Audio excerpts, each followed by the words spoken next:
broken strap, broken strap, broken strap, broken strap, broken strap, broken straps. That's it. No more.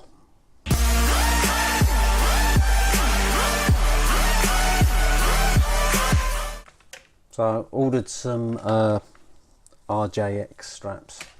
These are the 20mm wide ones, 220mm in length.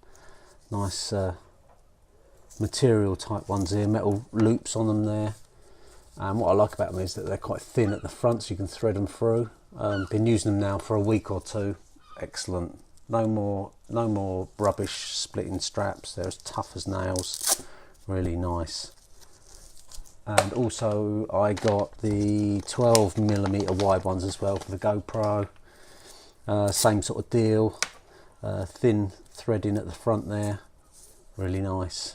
I recommend them. They're really good. I've been using them for a good few weeks now, and they've not, in a few crashes, never ripped or anything. They are good. Description below. Go get some.